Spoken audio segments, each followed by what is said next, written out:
Plan retirements and disabilities.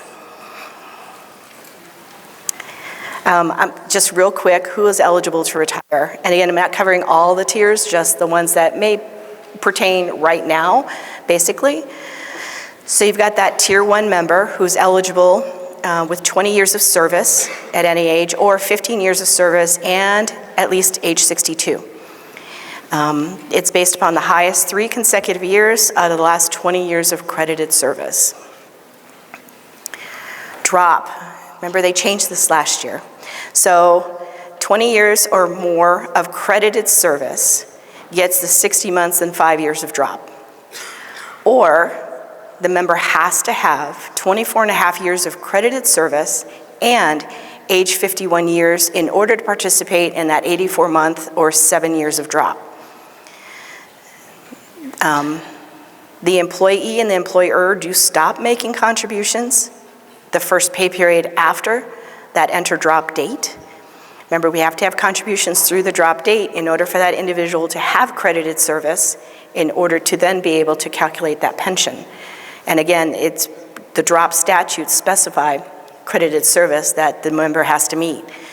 And we've already had those in the past where they reach 20 years, but we don't have all the contributions, or that final contribution may not be there posted, and we're still expecting it. So just be aware of that. Drop is voluntary and irrevocable. It does accrue interest up to the 60 months, and at that point there's a different way of payment. That's why we have to know if the individual is doing the 84 months or 7 years. But all of that lump sum and how the payment goes after that, it's all sent to Nationwide for that member. Corp Tier 1, 80 points, 10 years of service and age 62, 20 years of service, any age, and 25 years for dispatchers. And again, for that Corp Tier 1, the highest 3 consecutive years out of the last 10 years of credited service.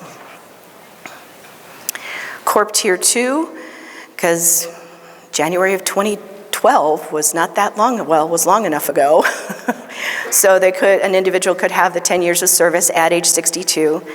Hasn't quite reached the 25 years yet, I don't think. I need a calculator. I started out in accounting and public safety. Give me that 10 key. And in this case for Tier 2, it's the highest 5 consecutive years out of the last 10 years of employment. Corp reverse drop. So Tier 1, eligibility is 24 years of credited service or more, because you have to work it beyond that in order to reverse drop back to 24. Tier 1 dispatchers has to have 25 years of credited service or more. Tier 2, again with Tier 2, started the whole age and years of service. So you got the age 52 and a half and 25 years of credited service. And for Tier 3 AOC, it's age 55 and 24 years of credited service or more. Again, with reverse drop, you have to work beyond in order to be able to reverse drop back down to the 24 or 25 years. It's voluntary and irrevocable. It's a one-time payment at the time of retirement, and all of that lump sum amount does go to Nationwide.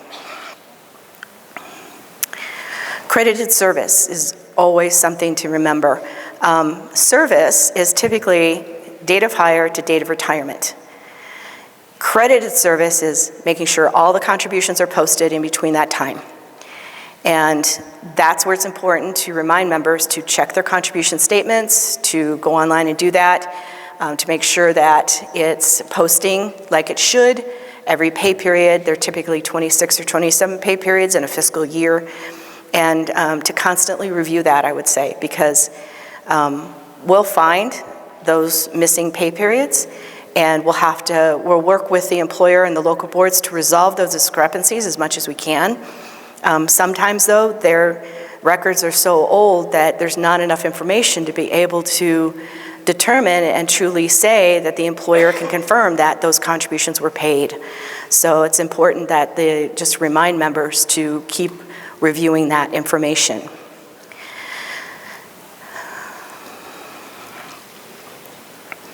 The application process. So when it comes to applying for retirement with our office, either the employers or the member can submit the PS Corp request for retirement estimate form.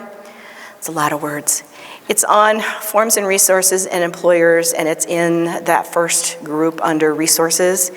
And that's the form that will be provided to our office with regards to normal retirement, drop, enter, exit, and deferred annuity for both Corp and Public Safety. And a Corp, again, it's reverse drop, so that form also will be used for that. That deferred annuity is only for Tier 1 group, both in Public Safety and Corp. And it is not a retirement, it is an annuity payment, so it is completely different, and so keep that in mind.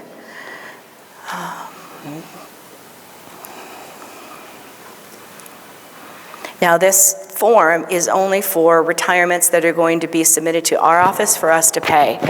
The process does not include the disability or line of duty death applications. Those are actually on, again, on our retirement spreadsheets, which is still available on our website. So step one is for the individual to send us that form. The address to send it to is on the top right-hand corner of the form. Where available, 60-day notice is good. That helps us get that form in the queue, so that way retired members can work on it when they get closer to that date of retirement. And it's what they'll do is they have a process in place for getting the actual application documents that from our spreadsheet to the individual member. So they've got that process down pretty pat now. They will provide an estimate and the forms. Again, a whole packet with deadlines associated with that process. We still have the 10th of the month for receiving the original signed documents. Well, I shouldn't say it that way, because we do take scanned documents now. Last time I worked there, we had to have original signed documents and collecting all kinds of paperwork. Once those documents are completed, they provide information as to where to resend those back to, along with the supporting information. Now, any sort of application for survivor of a retired member, guardian, child, death benefits, that'll be supplied by our office. Typically what we're looking for is for any sort of information regarding if this retired member passed away, please contact us, and then we'll get that process starting. We'll look to see, what information we have on record. We might partner with the local board in order to determine if there is any survivor and work from there. But that piece of it will come from our office. All of the statutes, again, for a point of reference, including the model uniform rules and all that good stuff. So disability processing. Under public safety, there are 4 types of disabilities. Work-related, accidental, catastrophic, and temporary, but ordinary is non-work related. So once an individual member reaches what would be normal retirement, they are no longer eligible for an ordinary disability.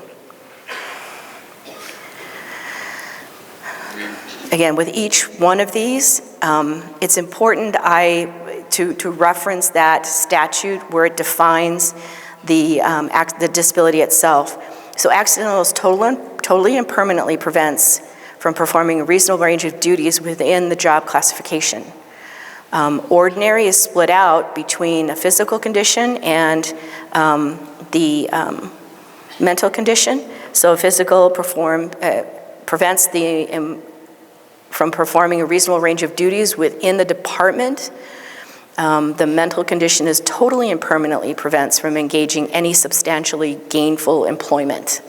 So again, it's important to provide that information. Now it's either in statute, it's in our local board module, or local board retirement manual. There are pages that have that information on it also, so you can provide that information to the member. Again, ordinary is not available for normal retirement, and it's not available for the Tier 3 defined contribution members. Temporary is for 12 months only, and it totally and temporarily prevents the individual from doing their duties. It is not available if, again, normal retirement has been reached. And again, it's for 12 months only. And then at some point, either during those 12 months or after, the individual member does need to reapply for a disability that would be more permanent, which is accidental or ordinary. Statutes do have that for public safety. But again, that member has to start that process all over again. So that's the key to that piece of it too. Catastrophic is work-related physical only, and it prevents engaging any gainful employment. The payment of the benefit at the 90% is for 60 months only. After that, the local board will need to reevaluate and determine if the individual is still eligible for the catastrophic or if they do need to make application for an accidental.